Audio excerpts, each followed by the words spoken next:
എബ്രായർക്ക് എഴുതിയ ലേഖനം 1-ാം അധ്യായം അതിൻ്റെ 6-ാമത്തെ വാക്യം ഈ രാത്രിയിലെ തിരുവചന ധ്യാനത്തിനായി നമുക്ക് വായിക്കാം. എബ്രായർക്ക് എഴുതിയ ലേഖനം 1-ാം അധ്യായം 6-ാം വാക്യം. ആദിജാതനെ പിന്നെയും ഭൂതലത്തിലേക്ക് പ്രവേശിക്കുമ്പോൾ ദൈവത്തിന്റെ സകല ദൂതന്മാരും അവനെ നമസ്കരിക്കണം എന്ന് താൻ അരുളി ചെയ്യുന്നു. മതി. ആദിജാതനെ പിന്നെയും ഭൂതലത്തിലേക്ക് പ്രവേശിപ്പിക്കുമ്പോൾ ദൈവത്തിൻ്റെ സകല ദൂതന്മാരും അവനെ നമസ്കരിക്കണം എന്ന് അരുളി ചെയ്തു. അപ്പോസ്തലനായ വിശുദ്ധ പൗലോസിൻ്റെ ഈടിട്ട ലേഖനങ്ങളിൽ കരുത്തുറ്റ ലേഖനമാണ് എബ്രായ ലേഖനം. ഈ ലേഖനത്തെക്കുറിച്ച് സൂക്ഷ്മമായി പരിധി പിടിച്ചാൽ ക്രിസ്തുവിജ്ഞാനീയം വളരെ ദീർഘമായി കിടക്കുന്നത് നമുക്ക് കാണാൻ കഴിയും. ഈ എബ്രായ ലേഖനം ആർക്കെഴുതി എന്ന് ചോദിച്ചാൽ, യഹൂദ തന്നിത് ആരാധന വിട്ട് ക്രിസ്തു മാത്രമേക സത്യനിത്യ ദൈവം എന്നുള്ള ബോധ്യത്തിൻ്റെ പിന്നിൽ സുവിശേഷത്തിന് വേണ്ടി, ദൈവരാജ്യത്തിന് വേണ്ടി യഹൂദ മതം വിട്ട്, യഹൂദ മാർഗം വിട്ട് ക്രിസ്തുവിനെ അനുഗമിച്ച ഒരു പറ്റം യഹൂദ ക്രിസ്ത്യാനികളെ യേശു ക്രിസ്തുവിൽ ഉറപ്പിക്കേണ്ടതിന് വേണ്ടി 1-ാം നൂറ്റാണ്ടിൽ പൗലോസ് എഴുതിയ ലേഖനമാണ് എബ്രായർക്ക് എഴുതിയ ലേഖനം. എന്തുകൊണ്ടാണ് ഈ ലേഖനം എഴുതാനുണ്ടായ സാഹചര്യം വേഗത്തിൽ ഞാനൊന്ന് പറഞ്ഞ് പരിശുദ്ധാത്മാവനിൽ നൽകിയ ചിന്തകളെ നിങ്ങൾക്ക് നൽകുവാൻ ആഗ്രഹിക്കുകയാണ്. അതിപ്രബലമായ റോമാ സാമ്രാജ്യത്തിൻ്റെ നടുവിൽ ഒരു നവജാത ശിശുവിനെ പോലെ AD 1-ാം നൂറ്റാണ്ട് മുതൽ പൊട്ടിപ്പുറപ്പെട്ട സുവിശേഷം അതിപ്രബലരായ ചക്രവർത്തിമാർ കിരാതമായ ഭരണം നടത്തി, ചക്രവർത്തി ഭരണത്തിൻ്റെ തേരോട്ടം ഇങ്ങനെ ലോകത്തിൽ നടക്കുന്ന കാലം, 4-ാം വിശ്വ ലോക സാമ്രാജ്യത്തിൻ്റെ ഒടുവിലത്തെ കാലഘട്ടം. ആ കാലഘട്ടത്തിൽ പാലസ്തീനിൽ ഉടലെടുത്ത ക്രിസ്തു മാർഗം മതമല്ല, മാർഗം. സുവിശേഷം മതത്തിൻ്റെ വ്യക്തമല്ല, സുവിശേഷം ഒരു മാർഗത്തിൻ്റെ വ്യക്തമാണ്. ഒന്നുകൂടെ പറഞ്ഞാൽ, നേർവഴിയുടെ മാർഗം കാട്ടിക്കൊടുക്കുന്ന ഒന്നാണ് സുവിശേഷം എന്ന് പറയുന്നത്. യേശു ക്രിസ്തു സ്ഥാപിച്ച സുവിശേഷത്തിന് വേണ്ടി AD 1-ാം നൂറ്റാണ്ട് മുതൽ, കൃത്യമായി പറഞ്ഞാൽ BC AD 33 അനന്തരം ഈ ഭൂമിയിൽ ഉടലെടുക്കപ്പെട്ട മഹത്തായ മാർഗമാണ് സുവിശേഷത്തിന്റെ മാർഗം. അങ്ങനെ സുവിശേഷം റോമാ സാമ്രാജ്യത്തിന്റെ ഇടയിൽ നിന്നും പൊട്ടിപ്പുറപ്പെട്ട് വന്ന കാലഘട്ടത്തിൽ സുവിശേഷത്തിന് വേണ്ടി നിന്നതുകൊണ്ട് ക്രിസ്ത്യാനികളെ തച്ചുടച്ച് കൊന്നുകളയുന്നൊരു കാലഘട്ടം, മതപീഡയും രാഷ്ട്രീയ പീഡയും കൂടി വന്നൊരു കാലഘട്ടം. എന്തിനേറെ പറയുന്നു, പച്ച മനുഷ്യന്റെ ദേഹത്തിൽ ലിനിൻ തുണികൾ ചുറ്റിക്കെട്ടി റോമൻ കൊളോസിയത്തിനകത്ത് രാത്രികാലങ്ങളിലെ ഉദ്യാന സമയങ്ങൾ ചിലവഴിക്കുന്നവർക്ക് പ്രകാശത്തിന് വേണ്ടി പച്ച മനുഷ്യനെ നിർത്തി കത്തിച്ചിരുന്നൊരു കാലഘട്ടം. പീഡകൾ അത്ര വളരെ അതിൻ്റെ ഏറ്റവും മൂർധന്യ അവസ്ഥയിൽ എത്തി നിൽക്കുന്ന കാലത്ത് ക്രിസ്തുവിനെ അറിഞ്ഞ യഹൂദ ക്രിസ്ത്യാനികൾ പറഞ്ഞില്ലില്ല, ഇനി നിൽക്കാൻ കഴിയില്ല, മടങ്ങിപ്പോകുന്നതാണ് നല്ലതെന്നൊക്കെ പറഞ്ഞ് വിട്ടേച്ചു പോയ പഴയ പാരമ്പര്യമാകുന്ന ന്യായപ്രമാണത്തിലേക്ക് മടങ്ങിപ്പോകാൻ ഒരുങ്ങിയപ്പോ അവരുടെ പരമാർത്ഥ ഹൃദയത്തെ പിടിച്ചു നിർത്തേണ്ടതിന് പൗലോസ് അപ്പോസ്തലൻ തന്റെ തൂലിക ചലിപ്പിച്ചപ്പോൾ മണിമകുടമായ ഒരു ലേഖനം പിറന്നു വീണു. ആ ലേഖനമാണ് എബ്രായ ലേഖനം. ഇനി എബ്രായ ലേഖനത്തിലേക്ക് നമ്മുടെ ശ്രദ്ധയൊന്ന് പരിധി പഠിച്ചാൽ അതിനകത്തെ ക്രിസ്തുശാസ്ത്രം ഭയങ്കര വലുതാണ്. 1-ാം അധ്യായത്തിന്റെ 6-ാം വാക്യമാണ് നമ്മൾ വായിച്ചത്. ആ വാക്യം തന്നെ ഇങ്ങോട്ട് താഴോട്ട് പഠിച്ചു വരുമ്പോൾ അതിനകത്ത് ക്രിസ്തുവിനെ വളരെ മനോഹരമായി അപ്പോസ്തലനായ വിശുദ്ധ പൗലോസ് അവതരിപ്പിക്കുന്നത് കാണാം. 1-ാം അധ്യായം മുതൽ കൂടെ പഠിച്ചാൽ 1-ാം അധ്യായത്തിൽ ഒരു മുഖപക്ഷവും കൂടാതെ പൗലോസ് അപ്പോസ്തലൻ യഹൂദന്മാരോട് വിളിച്ചു പറയുകയാണ്, നാം ആരാധിക്കുന്ന, നമ്മൾ സേവിക്കുന്ന, നമ്മുടെ വാഴ്ത്തപ്പെട്ട കർത്താവ് അവൻ ദൂതന്മാരെക്കാൾ ശ്രേഷ്ഠനായ ദൈവമാണ്. കരമുയർത്തി സ്തോത്രം പറ. ആമേൻ. അടുത്ത പദം പൗലോസ് അപ്പോസ്തലൻ ഉച്ചരിക്കുന്നത് അവൻ മോശയെക്കാൾ ശ്രേഷ്ഠനാണ്. അടുത്ത പദം പൗലോസ് ഉച്ചരിക്കുന്നത് അവൻ പുരോഹിത വർഗങ്ങളെക്കാൾ ശ്രേഷ്ഠനാണ്. അപ്പോൾ യേശുക്രിസ്തുവിന്റെ ശ്രേഷ്ഠതകൾ പൗലോസ് ആ ലേഖനത്തിനകത്ത് അവതരിപ്പിക്കുന്ന കാണാം. എന്തേ എബ്രായ ലേഖനം മറ്റു ലേഖനങ്ങളിൽ നിന്ന് വേറിട്ട് നിൽക്കുന്നത്? മറ്റു ലേഖനങ്ങളിൽ പൗലോസ് യേശുക്രിസ്തു വിജ്ഞാനീയം വളരെ ശ്രേഷ്ഠമായി അവതരിപ്പിക്കുന്നുണ്ടെങ്കിലും ലേഖനങ്ങളിലെ സുവിശേഷം എന്ന് എനിക്ക് പറയാൻ ഏറെ ഇഷ്ടമുള്ള ലേഖനമാണ് എബ്രായ ലേഖനം. അത് മറ്റൊന്നും കൊണ്ടല്ല, യേശുക്രിസ്തു ദൂതന്മാരെക്കാൾ ശ്രേഷ്ഠനാണെന്ന് യഹൂദ ക്രിസ്ത്യാനികളോട് അപ്പോസ്തലനായ വിശുദ്ധ പൗലോസ് വിളിച്ചു പറഞ്ഞു. അങ്ങനെ പറയാനൊരു കാര്യമുണ്ട്.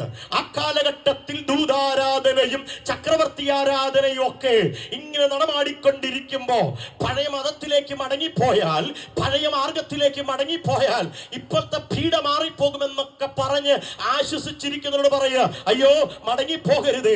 ന്യായപ്രമാണത്തിന് ഫുൾ സ്റ്റോപ്പ് ഇടാനിടയായി തീർന്നു. ന്യായപ്രമാണ യുഗം കഴിഞ്ഞുപോയി. ന്യായപ്രമാണത്തിന്റെ കാലഘട്ടം അസ്തമിച്ചു കഴിഞ്ഞു. നാം ആരാധിക്കുന്ന ദൈവം ദൂതന്മാരെക്കാൾ ശ്രേഷ്ഠനാ. എന്തേ യഹൂദന്മാരോട് ഇങ്ങനെ പറയുന്നത്? അവർക്കറിയാം ദൂതന്മാരുടെ സാന്നിധ്യം എത്ര വലുതാണെന്ന്. ഒറ്റ രാത്രി കൊണ്ട് അശൂർ പാളയത്തിൽ ദൈവത്തിന്റെ ഒരു ദൂതൻ ഇറങ്ങിയപ്പോ 1,25,000 പേര് തച്ചുടച്ച ചരിത്രം അവർക്കറിയാം. പക്ഷേ അവർക്കറിയാത്ത മറ്റൊരു ചരിത്രമുണ്ട്. ആദിജാതനെ പിന്നെയും ഭൂതലത്തിലേക്ക് പ്രവേശിപ്പിക്കുമ്പോ ദൈവത്തിന്റെ സകല ദൂതന്മാരും അവരെ ആരാധിക്കേണ്ടതാകുന്നു.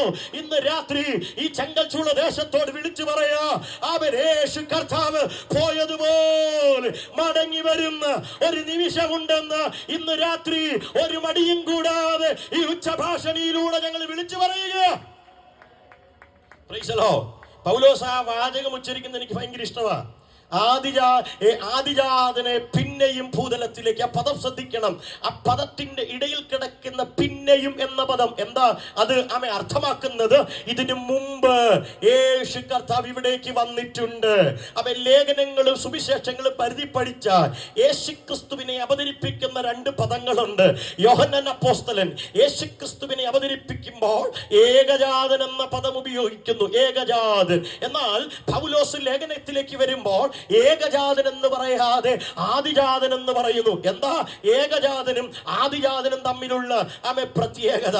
ഏകജാതനും ആദിജാതനും ഒറ്റ വ്യക്തിയിലാണ് കേന്ദ്രീകരിക്കുന്നെങ്കിലും ഈ 2 സ്വഭാവത്തിനും ഈ 2 നാമധേയത്തിനും പ്രത്യേകതകളുണ്ട്.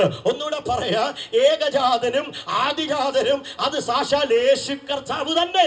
പക്ഷേ ഈ ഏകജാതനെന്നും ആദിജാതനെന്നും പറയുമ്പോ അതിനകത്ത് അന്തർലീനമായിരിക്കുന്ന ഒരു ആത്മീക മർമ്മമുണ്ട്.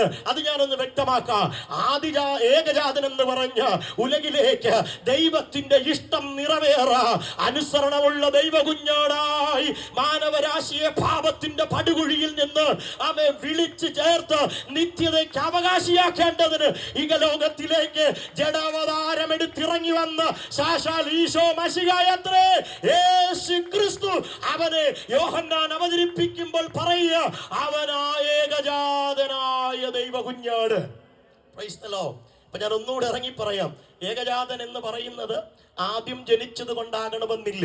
തിരുവെഴുത്ത് മുഴുവനും ലോകപരമായി നമ്മൾ ചിന്തിച്ചാൽ ഒരപ്പനും അമ്മയ്ക്കും ആദ്യം ജനിക്കുന്ന മകൻ അവന്റെ ആദിജാതൻ. ഒറ്റ മകനാണെങ്കിൽ അവൻ ഏകജാതൻ. പക്ഷേ ഈ ഏകജാതനും ആദിജാതനും തമ്മിൽ പഠിക്കുമ്പോ യേശുക്രിസ്തുവിനെ വെച്ച് നമ്മൾ താരതമ്യം പഠിക്കുമ്പോ പിതാവായ ദൈവത്തിന് ഇവൻ ഏകജാതൻ എന്ന് പറയുമ്പോൾ തിരുവെഴുത്തിൽ പലയിടങ്ങളിൽ ഏകജാതനെ കുറിച്ച് പറയുന്നുണ്ട്. അവൻ ഇസ്രായേലിൽ നോക്കിക്കൊണ്ട് പുറപ്പാട് പുസ്തകം 4-ാം അധ്യായത്തിന്റെ 22-ാമത്തെ വാക്യത്തിൽ പറയുന്നു, ഇസ്രായേലേ നീ എന്റെ പുത്രൻ, നീ തന്നെ എന്റെ ഏകജാതൻ എന്ന് പുറപ്പാട് പുസ്തകത്തിലൂടെ മോശ മുഖാന്തരം ഇസ്രായേൽ ജനത്തോട് പറയുന്നുണ്ട്. ഇങ്ങനെ ഏകജാതന്മാരുടെ സവിശേഷമായ പട്ടിക പഴയ നിയമത്തിന്റെ ഉൾത്താളുകളിൽ നമുക്ക് കാണാൻ കഴിയുന്നുണ്ട്. അങ്ങനെയൊക്കെ ഇരിക്കുമ്പോ എന്താ ക്രിസ്തു എന്ന ഏകജാതന്റെ സവിശേഷത?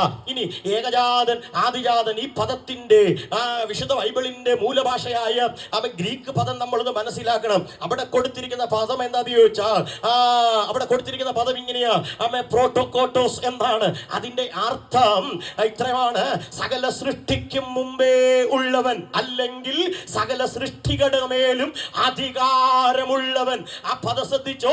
സകല സൃഷ്ടിക്കും മുമ്പേയുള്ളവൻ, സകല സൃഷ്ടിയുടെ മേലും അധികാരമുള്ളവനായ ക്രിസ്തു. അപ്പൊ ഈ ഏകജാതനെ സ്വർഗത്തിലെ ദൈവം ഈ ഭൂമിയിലേക്ക് പറഞ്ഞയക്കുമ്പോൾ യോഹന്നാൻ സ്നാപകൻ വിളിച്ചു പറഞ്ഞൊരു പദമുണ്ട്, ഇതാ ലോകത്തിന്റെ പാപത്തെ ചുമക്കുന്ന ദൈവത്തിന്റെ കുഞ്ഞാണ്. ആരെയാണ് ഇങ്ങനെ ചൂണ്ടിക്കാണിച്ച് പറയുന്നത്? സ്വർഗീയ മഹിമകളെ വെടിഞ്ഞ് താണഭൂമിയിലേക്ക് മനുഷ്യനെ ഓർത്ത് മനുഷ്യനെ സ്നേഹിച്ച് ഇറങ്ങി വന്ന ദൈവ കുഞ്ഞാടിനെ നോക്കിക്കൊണ്ട് സ്നാപക യോഹന്നാൻ വിളിച്ചു പറഞ്ഞു, ഇതാ ലോകത്തിന്റെ പാപത്തെ ചുമക്കുന്ന ദൈവത്തിന്റെ കുഞ്ഞാട്. അപ്പം ഈ ഏകജാതനായ കുഞ്ഞാടിലൂടെ നമുക്ക് ലഭിച്ച ചില സവിശേഷതകളൊന്ന് പഠിച്ചിട്ട് ആദിജാതന്റെ സവിശേഷത നോക്കാം. വായിക്കാം. യോഹന്നാന്റെ സുവിശേഷം 1-ാം അധ്യായം അതിന്റെ 14-ാമത്തെ വാക്യം. യോഹന്നാന്റെ സുവിശേഷം 1-ാം അധ്യായം 14-ാമത്തെ വാക്യം. വചനം ജഡമായി തീർന്നു, വചനം ജഡമായി തീർന്നു, കൃപയും സത്യവും നിറഞ്ഞവനായി നമ്മുടെ ഇടയിൽ പാർത്തു. ഞങ്ങൾ അവന്റെ തേജസ് പിതാവിൽ നിന്ന് ഏകജാതനായവന്റെ തേജസ്സായി കണ്ടു.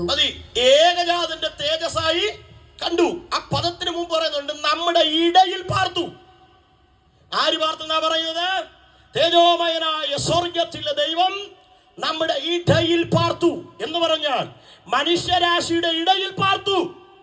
സ്വർഗാദി സ്വർഗങ്ങളിൽ സാറാഫുകൾ സൈന്യങ്ങളുടെ ഹോവ പരിശുദ്ധൻ പരിശുദ്ധൻ പരിശുദ്ധൻ എന്നാർത്തു വിളിക്കുന്ന ആമേ സ്വർഗത്തിലെ ദൈവം ജഡമായി മനുഷ്യരുടെ ഇടയിൽ പാർത്തു.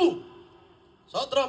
പക്ഷേ യേശു കർത്താവ് യഹൂദന്മാരുടെ ഇടയിൽ ജഡമായി ജനിച്ചു വീണ് അവരുടെ ഇടയിൽ പാർക്കുന്ന അത്രയും കാലം അവർക്ക് ക്രിസ്തുവിന്റെ ദൈവത്വം തിരിച്ചറിയാൻ കഴിഞ്ഞില്ല.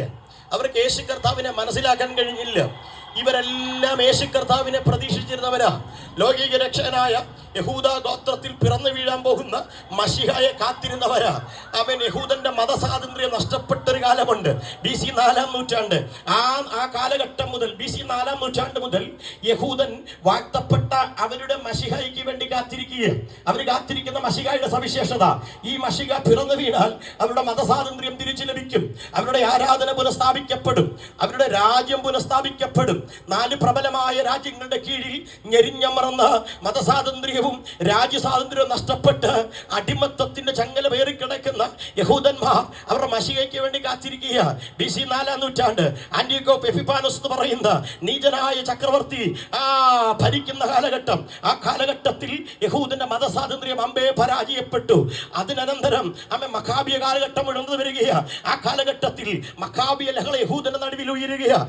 ആ മഖാബിയ ലഹളയുടെ കാലഘട്ടത്തിൽ അവിടെയുള്ള യഹൂദ കന്യകമാർ ഇങ്ങനെ പ്രാർത്ഥിക്കുമായിരുന്നു, ഞങ്ങളുടെ വീണ്ടെടുപ്പുകാരനും ഞങ്ങളുടെ രക്ഷിതാവുമായ ദാവീദ് പുത്രനായ യേശു ക്രിസ്തു ഞങ്ങളുടെ ഉദരത്തിൽ ഒന്ന് ജനിച്ചിരുന്നെങ്കിൽ, പിറവി കൊണ്ടിരുന്നെങ്കിൽ കൊള്ളാമായിരുന്നു. അവർ കാത്തിരുന്നത് അവിടെ രാജ്യമതാസ്ഥാനപ്പെടുത്തുന്ന വാഴ്ത്തത്ത മശിഹയ. അവർ കാത്തിരുന്നത് അവിടെ ആരാധന പുനഃക്രമീകരിക്കുന്ന വാഴ്ത്തത്ത മശിഹയ.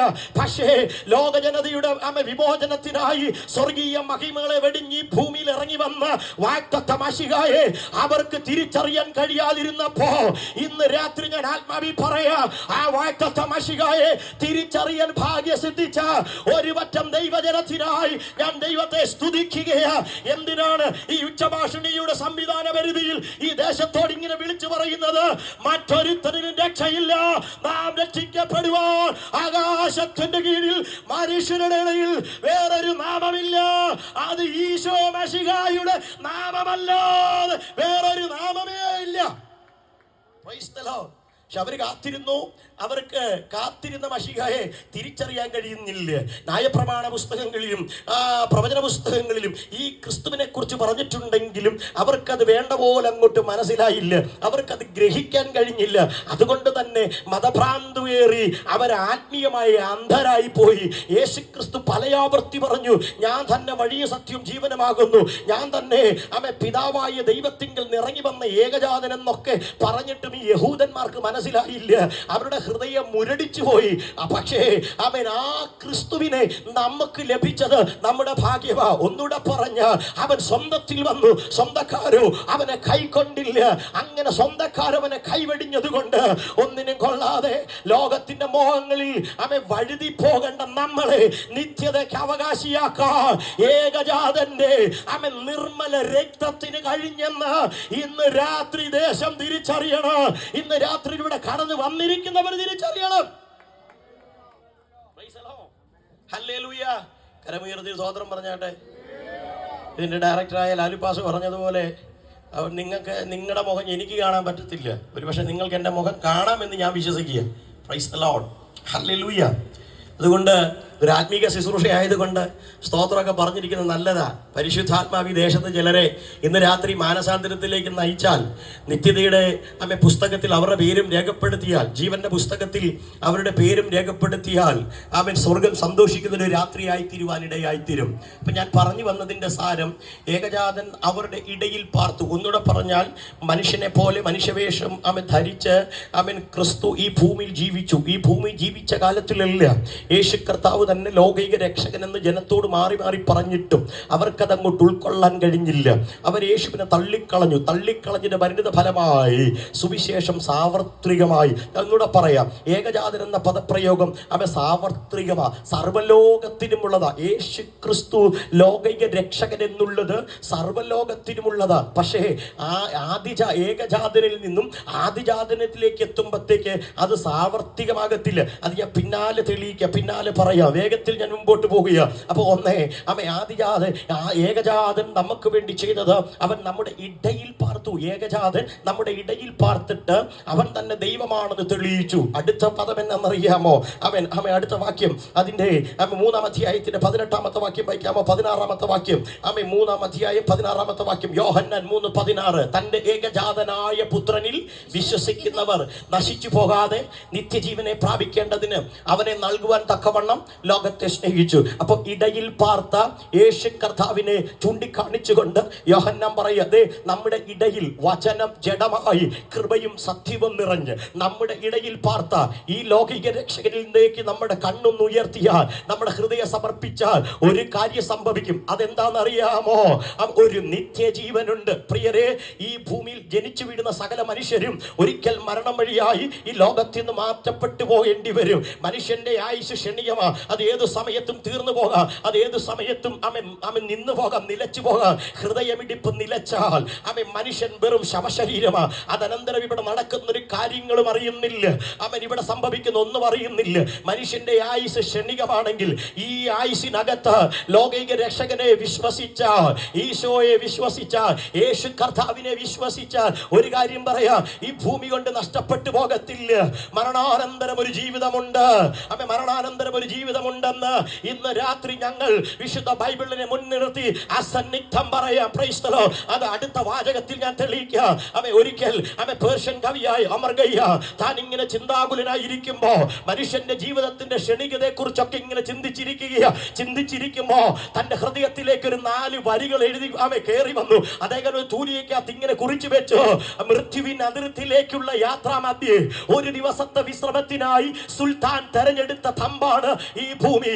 അമർ ഖയ്യാം എന്ന് പറയുന്ന പേർഷ്യൻ കവി, റുബയാത്ത് എന്ന് പറയുന്ന തന്റെ കവിതാ സമാഹാരത്തിൽ പറഞ്ഞു, മനുഷ്യന്റെ ആയുസ് ഒരു ദിവസത്തെ വിശ്രമത്തിന് വേണ്ടി മാത്രമുള്ളതാ എന്ന് പറഞ്ഞ ഇന്ന് കിടന്നുറങ്ങി ഒരുപക്ഷെ 4 നേരം പുലരും മുമ്പേ ഈ കൂട്ടത്തിൽ ആരുടെ ജീവൻ പൊലിയുമെന്ന് പറയാൻ അറിയില്ല. പക്ഷെ എനിക്കൊരു കാര്യം അറിയാം, ഇന്ന് രാത്രി ഈ പ്രസംഗിച്ചോണ്ടിരിക്കുന്ന വേളയിൽ എന്റെ പ്രാണം പോയാലും കാഹളം ധരിക്കുന്ന ഒരു നാളുണ്ട്. അന്ന് വിശുദ്ധന്മാർ ഉയർക്കുന്ന ഒരു നിമിഷമുണ്ട്. കല്ലറകൾ തുറക്കപ്പെടുന്ന ഒരു ദിവസമുണ്ട്. അന്ന് കർത്താവിനൊപ്പം പറമുയരുന്ന ഒരു നിമിഷമുണ്ട്. Price the Lord. അദ്ദേഹം പറഞ്ഞു, മനുഷ്യന്റെ ആയുസ് ക്ഷണികമാ. ഏത് സമയത്തും അത് തീർന്നു പോകാം, ഏത് സമയത്തും നിലച്ചു പോകാം. അതുകൊണ്ട് പ്രിയരെ, ഞങ്ങൾ പറയാം കേട്ടോ, ഇന്ന് രാത്രി ദേശത്തോട് പറയാം, മനുഷ്യന്റെ ആയുസ് തീർന്നാലും അതിനപ്പുറം ഒരു നിത്യത ദൈവം ഒരുക്കിയിട്ടുണ്ട്.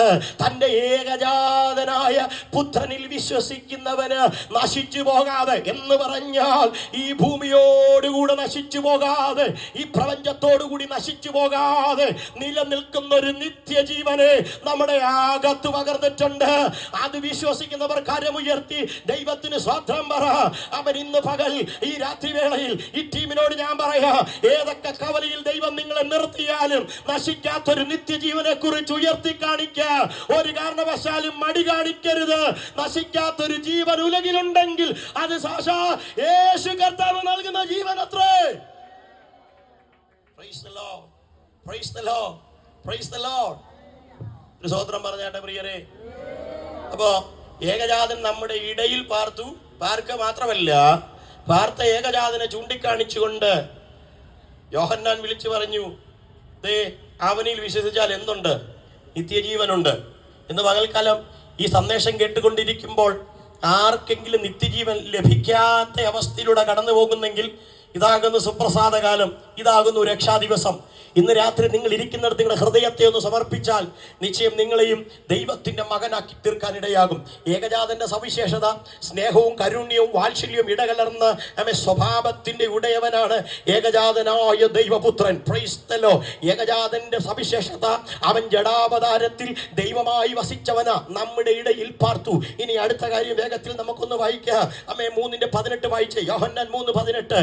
അവിടെ അതിഗൗരവമേറിയ ഒരു കാര്യം യോഹന്നാൻ വിളിച്ചു പറയുന്നുണ്ട്. വായിച്ചാട്ടെ. അവനിൽ വിശ്വസിക്കുന്നവന് ന്യായവിധിയില്ല. അവനിൽ വിശ്വസിക്കുന്നവന് ന്യായവിധിയില്ല. ന്യായവിധിയില്ല. ആരിൽ വിശ്വസിക്കുന്നവന്?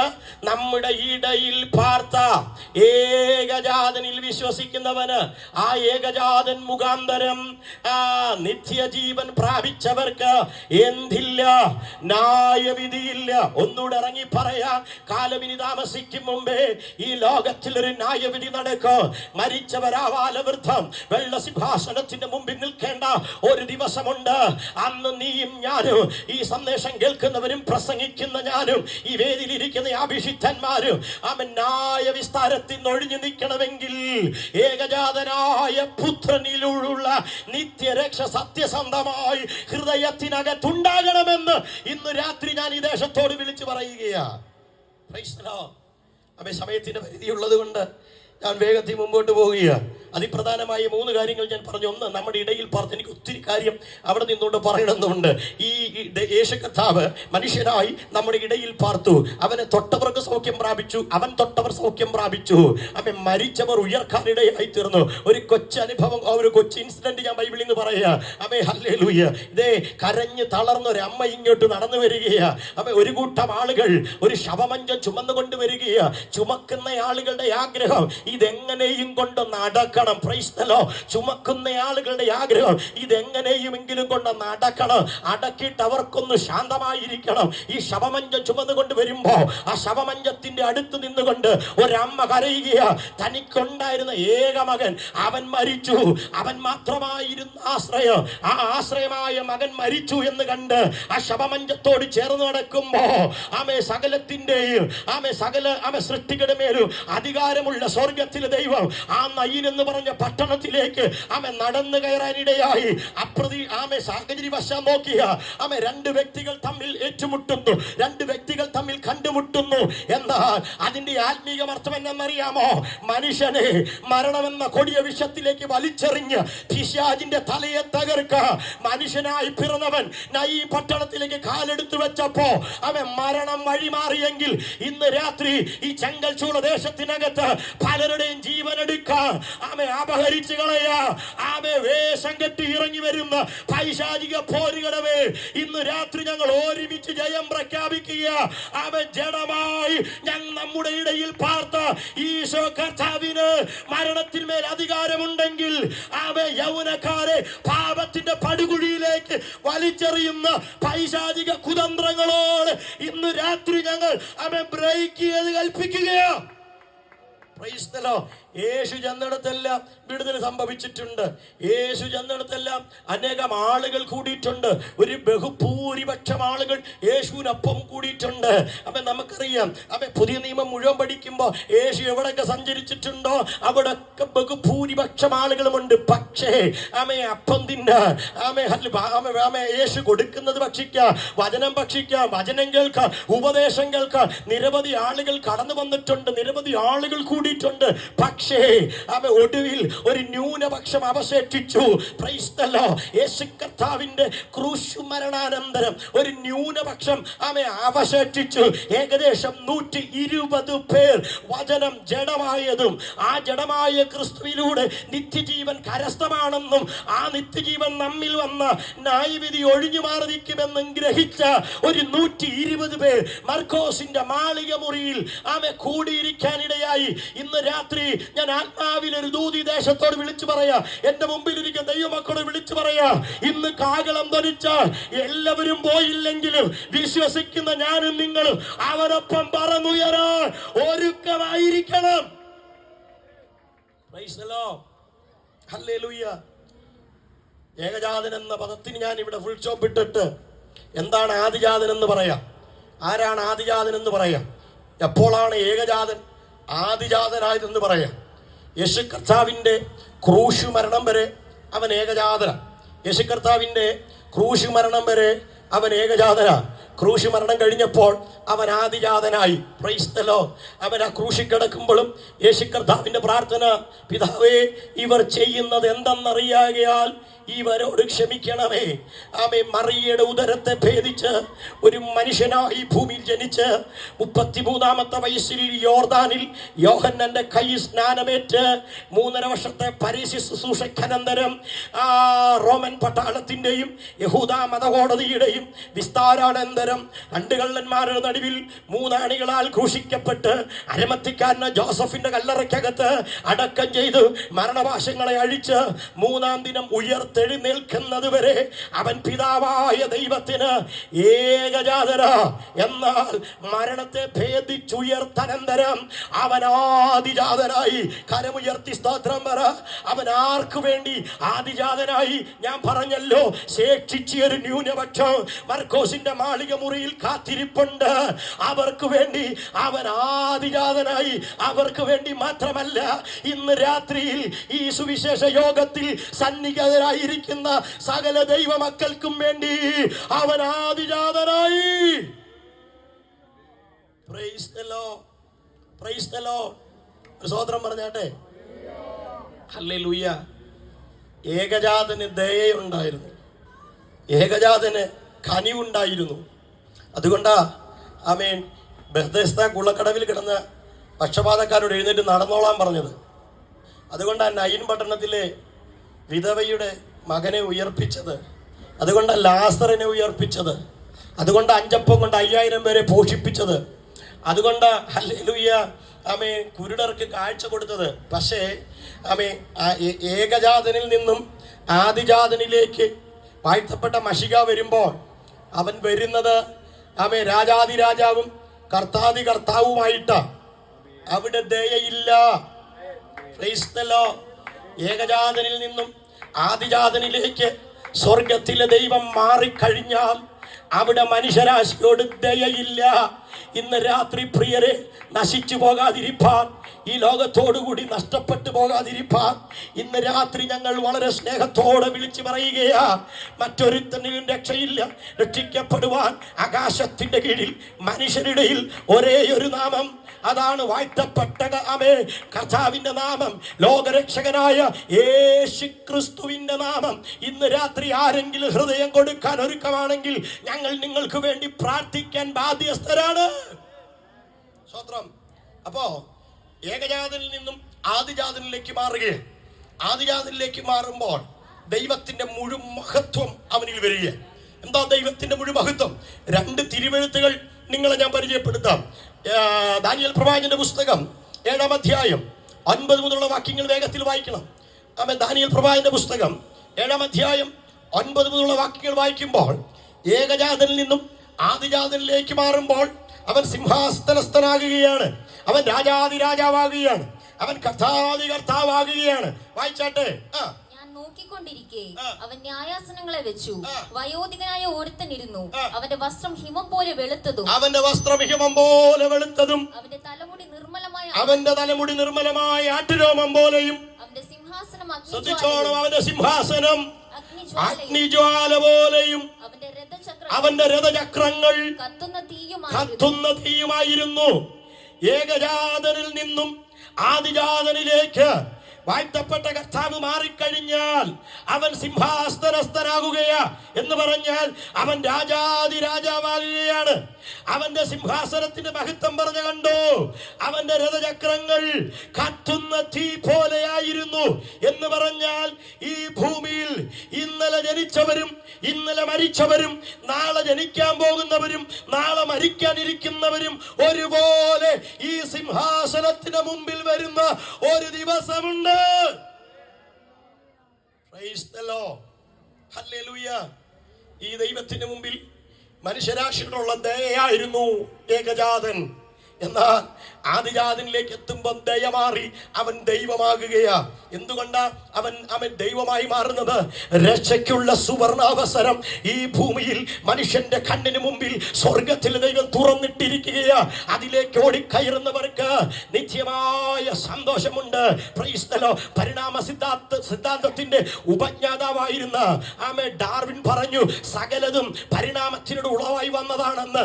എന്നാൽ തന്റെ മരണാസന്നതയിൽ അദ്ദേഹം ഇങ്ങനെ മനസ്സിലാക്കി, അല്ലല്ല, എനിക്ക് തെറ്റിപ്പോയി, എനിക്ക് തെറ്റിപ്പോയി. ഒന്നും പരിണാമത്തിലൂടെ ഉളവായതല്ല, യേശു ക്രിസ്തു മുഖാന്തിരമാ.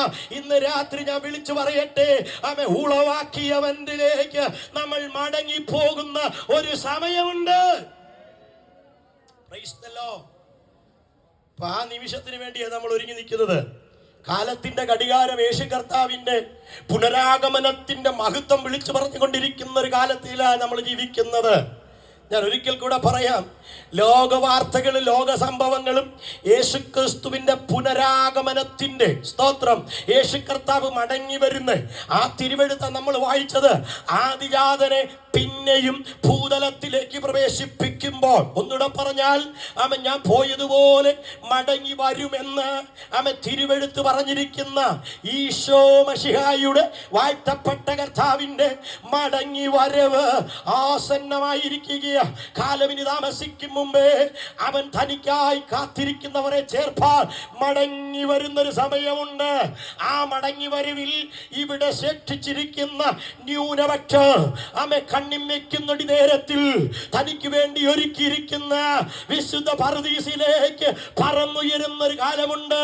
അന്ന് ഏകജാതൻ ആദിജാതനായി മാറും. അവിടെ സംഭവിക്കുന്നത് അവനവൻ ശരീരത്തിൽ ഇരിക്കുമ്പോൾ ചെയ്യുന്നത് നല്ലതായെങ്കിലും തീയതായെങ്കിലും ഒത്ത പ്രതിഫലം വാങ്ങുന്ന ഒരു സമയമുണ്ടെന്ന് ഈ ദേശം തിരിച്ചറിയണം.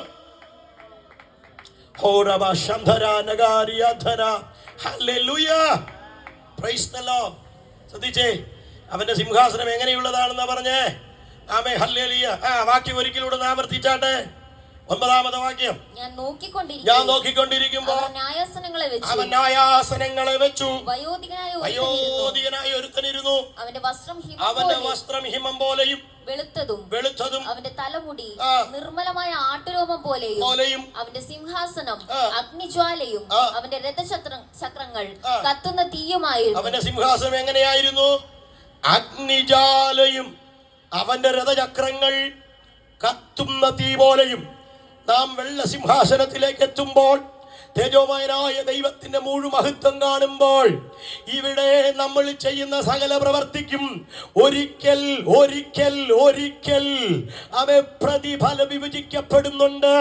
ഇന്ന് രാത്രി ഈ ടീമിനോട് ഞാൻ പറയാം, അലസരായി ഉഴപ്പരായി ശുശ്രൂഷ ചെയ്യാനാണെങ്കിൽ ഇന്നുകൊണ്ട് ഇതിവിടെ നിർത്തണം. അല്ല, പ്രതിഫലം വിഭജിക്കുന്ന നാളിൽ ഞങ്ങൾക്കും പിതാവായ ദൈവത്തിങ്കൽ നിന്ന് ഒരു പ്രതിഫലം വേണമെന്നുള്ള ആവേശത്തോടെ ദൈവത്തിന് വേണ്ടി നിൽക്കാൻ ഒരുങ്ങിക്കൊള്ളണം.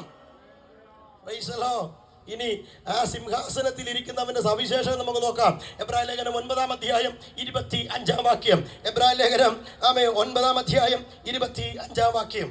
മഹാപുരോഹിതൻ ആണ്ടുതോറും അന്യരക്തത്തോടു കൂടെ വിശുദ്ധ മന്ദിരത്തിൽ പ്രവേശിക്കുന്നത് പോലെ അവൻ തന്നെത്താൻ കൂടെ അർപ്പിപ്പാൻ ആവശ്യമില്ല. അങ്ങനെയായാൽ ലോകസ്ഥാപനം മുതൽക്ക് അവൻ പലപ്പോഴും കഷ്ടം അനുഭവിക്കേണ്ടിയിരുന്നു. എന്നാൽ അവൻ ലോകാവസാനത്തിൽ സ്വന്തയാഗം കൊണ്ട് പാപപരിഹാരം വരുത്തുവാൻ ഒരിക്കൽ പ്രത്യക്ഷനായി.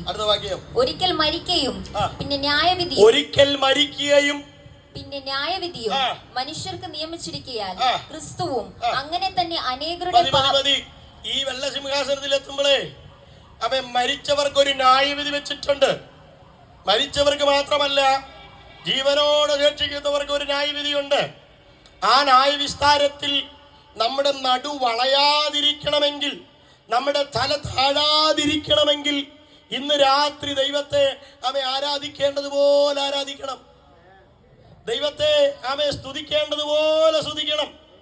ദൈവത്തിന് കൊടുക്കേണ്ട മുഴുവൻ മഹത്വവും കൊടുക്കണം. എങ്കിൽ മാത്രമേ ആ ന്യായാസനത്തിന് മുമ്പിൽ നിന്ന് നമുക്ക് ഒഴിഞ്ഞു നിൽപ്പാൻ കഴിയത്തുള്ളൂ. ദൈവത്തിന്റെ ന്യായാസനത്തെ കുറിച്ച് ഒത്തിരി കാര്യം പറയണമെന്ന് ആഗ്രഹമുണ്ട്. പക്ഷേ സമയം വേഗത്തിൽ മുമ്പോട്ട് പോവുക.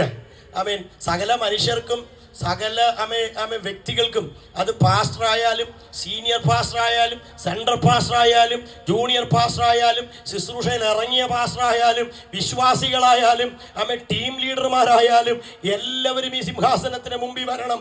അന്ന് വരുമ്പോൾ ഹല്ലേലൂയ കണക്കെടുപ്പിൻ പ്രമാണി വിളിച്ചു ചോദിക്കുന്ന നേരം ശരിക്കൊരു ഉത്തരം നൽകാൻ നമ്മുടെ കയ്യിൽ എന്തെങ്കിലും ഉണ്ടാകണം.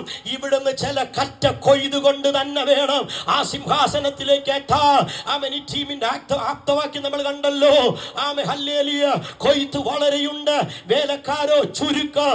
കൊയ്തു കൂട്ടി കറ്റയെല്ലാം കെട്ടി ഇവിടെ ചിലരെ നിത്യതയ്ക്ക് ഒരുക്കിയ അവിടെ ചെല്ലുമ്പോ പ്രതിഫലം വിഭജിക്കുന്ന നാളിൽ നമ്മുടെ തല ഉയർന്നിരിക്കാം. Praise the Lord. Hallelujah. 2 തിമോഥെയോസിന്റെ ലേഖനം 4-ാം അധ്യായം 1-ാം വാക്യം വായിച്ചേ. അതിന്റെ തെളിവ് പൗലോസ് പറയാ. 2 തിമോഥെയോസ് 4-ാം അധ്യായം 1-ാം വാക്യത്തിലേക്ക് വേഗത്തിൽ വരാം. നമുക്ക് അവിടെ ഇതിന്റെ തെളിവ് സ്പഷ്ടമായി പൗലോസ് അപ്പോസ്തലൻ പറയുന്നുണ്ട്. ഞാൻ ദൈവത്തെയും ജീവികൾക്കും മരിച്ചവർക്കും അവിടെ പദം മാറി. എബ്രായ ലേഖനം 9 പറയുന്നത് മരിച്ചവരാവാനും ഒരിക്കൽ മരണവും പിന്നനായി വിധിയും. പക്ഷെ തിമോഥെയോസിന്റെ ലേഖനത്തിലേക്ക് എത്തുമ്പോൾ പൗലോസ് അപ്പോസ്തലൻ പദം മാറ്റി. ആ വാക്യം ഒന്നുകൂടെ ആവർത്തിച്ച് വായിച്ചു കേൾപ്പിച്ചു. ഞാൻ ദൈവത്തെയും ജീവികൾക്കും മരിച്ചവർക്കും ന്യായവിസ്താരം നടത്താനുള്ള ക്രിസ്തുയേശുവിനെ മതി ന്യായവിസ്താരം നടത്താനുള്ള ക്രിസ്തുയേശുവിനെ. ഹല്ലേലൂയ. ഏകജാതനിൽ നിന്നും ആദിജാതനിലേക്ക് എത്തുമ്പോൾ അവ സർവസമ്പൂർണനായ ന്യായാധിപതിയായി കഴിഞ്ഞിരിക്കുകയാ. Praise the Lord. കരമുയർത്തി സ്തോത്രം പറ. ആ ന്യായാസനത്തിന്റെ മുമ്പിലേക്ക് നമ്മൾ കടന്നു ചെല്ലുമ്പോ നമുക്കൊരു ഉറപ്പുണ്ടായിരിക്കണം. ലോകത്തിന്റെ കറ മാലിന്യം വാട്ടം ചുളുക്കമേക്കാതെ നിർമ്മല കന്യകയായി തേജസ് വാരിയെടുത്ത് ദൈവത്തെ ആരാധിച്ച് ആ തങ്ക തുറമുഖത്തെത്തുമെന്ന് ഉറപ്പുള്ളവർ മാത്രം ഇന്ന് രാത്രി കരമുയർത്തി ദൈവത്തിന് സ്തോത്രം പറ.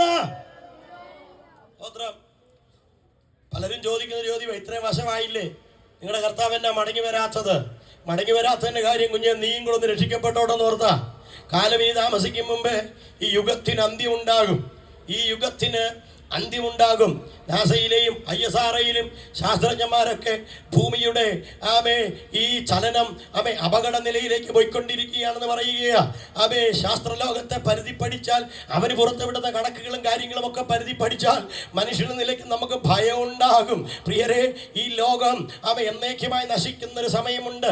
ക്രിസ്തുവിന്റെ ജനനത്തിന് മുമ്പേ അത് എഴുതി വെച്ചൊരു പ്രവചനമുണ്ട്. ചൂള പോലെ കത്തുന്നൊരു ദിവസം വരും. അന്ന് ദുഷ്പ്രവർത്തിക്കാരും അഹങ്കാരികളും താളടിയാകും. വരുവാനുള്ള ആ ദിവസം വരും. വേരും കൊമ്പ് ശേഷിക്കാതെ സകലതും എന്തു ചെയ്യുമെന്നറിയാമോ? കത്തി അമർന്ന് ഞെരിഞ്ഞു പോകാനിടയാകും. അതിനു മുമ്പേ നീ നിന്റെ നിത്യജീവനെ ഭദ്രമാക്കി ദൈവത്തിന്റെ ന്യായാസനത്തിലെത്തുമ്പോ ദൈവം നമ്മെ ആദരിക്കത്തക്ക നിലയിൽ ഒരുങ്ങിയിരിക്കണം. ഹല്ലേലൂയ. യേശുക്രിസ്തു ആരാണെന്ന് ഇത്ര കൃത്യമായി വിശുദ്ധ ബൈബിൾ രേഖപ്പെടുത്തിയിട്ടുണ്ട്. അവന്റെ ഒന്നാം വരവിന്റെ ലക്ഷ്യവും രണ്ടാം വരവിന്റെ മഹത്വവും കൃത്യമായി തന്നെ രേഖപ്പെടുത്തിയിട്ടുണ്ട്. ആ രണ്ടാം വരവിൽ എടുക്കപ്പെടുന്നവരാ ഭാഗ്യവാന്മാർ. യേശുക്രിസ്തുവിന്റെ പുനരാഗമനത്തിൽ എടുക്കപ്പെടുന്നവർ ഭാഗ്യവാന്മാരായി തീരും. ആ ഭാഗ്യ പദവി സ്വർഗത്തിലെ ദൈവം നമുക്ക് മുന്നമേ നിശ്ചയിച്ചതാ. വായിച്ചേ എഫീസി ലേഖനം 1-ാം അധ്യായം 4 മുതലുള്ള വാക്യങ്ങൾ. നാം തന്റെ സന്നിധിയിൽ എവിടെ? ദൈവസന്നിധിയിൽ, വെള്ളസിംഹാസനത്തിന് മുമ്പിൽ നാം തന്റെ സന്നിധിയിൽ വിശുദ്ധരും നിഷ്കളങ്കരും ആകേണ്ടതിന് അവൻ ലോകസ്ഥാപനത്തിന് മുമ്പേ നമ്മെ അവനിൽ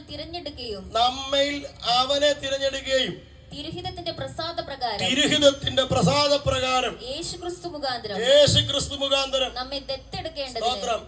ഹല്ലേലൂയ. ആ പദം ശ്രദ്ധിച്ചോ? ലോകസ്ഥാപനത്തിന് മുമ്പേ നമ്മെ കണ്ടത് കൊണ്ടാ ഈ രാത്രിയിൽ ഇത്ര ആവേശത്തോടെ ഈ ഈ ഒരുക്കപ്പെട്ടിരിക്കുന്ന മൈതാനത്തിന്റെ ഈ സ്ഥലത്ത് കൂടി വന്ന് ദൈവത്തെ ആരാധിക്കുന്നത്? സ്തോത്രം പറഞ്ഞാട്ടെ, ഹല്ലേലൂയ.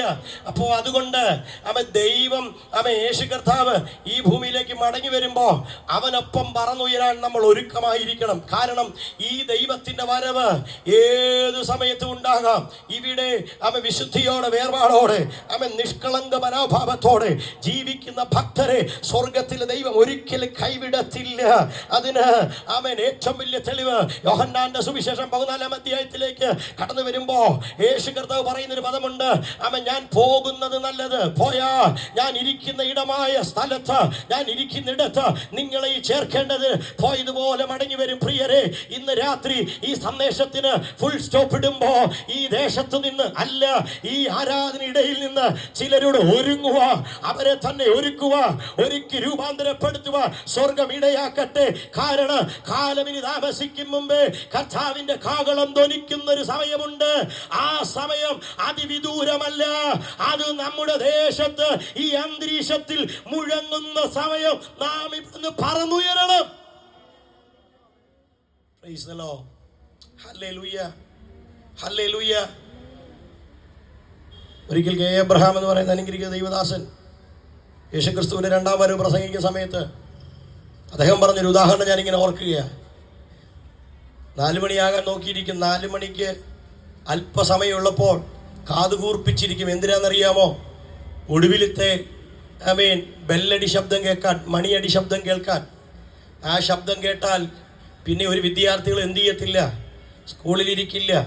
ആ ശബ്ദം കേട്ടാൽ ഇറങ്ങി വീട്ടിലേക്ക് ഓടും. ഇനി ലോകത്തിൽ സംഭവിക്കാൻ പോകുന്ന ഏറ്റവും വലിയ, ഏറ്റവും മഹത്തകരമായ, ഏറ്റവും ശ്രേഷ്ഠമായ പ്രതിഭാസം എന്ന് പറയുന്നത് കർത്താവിൻ്റെ മടങ്ങി വരവാ. അവൻ ഈ ഭൂമിയിൽ മനുഷ്യനായി, ഏകജാതനായി, മനുഷ്യന്റെ പാപപരിഹാരത്തിന് വേണ്ടി പിറന്നു വീണെങ്കിൽ അവൻ രാജാതിരാജാവായി മടങ്ങി വരുന്ന ഒരു സമയമുണ്ട്. Price the Lord. ഞാൻ എൻ്റെ വാക്കുകൾക്ക് ഇവിടെ ഫുൾ സ്റ്റോപ്പ് ഇടുവാൻ ആഗ്രഹിക്കുകയാ. പ്രിയരെ, ആ ദൈവത്തെ ഹൃദയത്തിൽ ഇന്ന് വരെ സ്വീകരിപ്പാൻ ആർക്കും കഴിയാതെ പോകരുത്. ആരെങ്കിലും സ്വീകരിച്ചിട്ടില്ലെങ്കിൽ അവർക്ക് ഇത് സുപ്രസാദകാലമാ, ഇത് രക്ഷാദിവസമാ. ഒരു എളിയ സുവിശേഷകൻ എന്ന നിലയ്ക്ക് ഈ ദേശത്തോട് ഞാൻ വിളിച്ചു പറയുന്നു, മറ്റൊരുത്തനും രക്ഷയില്ല. നാം രക്ഷിക്കപ്പെടുവാൻ ഈ ആകാശത്തിന് കീഴിൽ മനുഷ്യരുടെയിൽ ഭൂമിക്ക് മീതെ ഒരേ ഒരു നാമമേ ഉള്ളൂ. അത് നസ്രയനായ യേശുക്രിസ്തുവിന്റെ നാമമാ.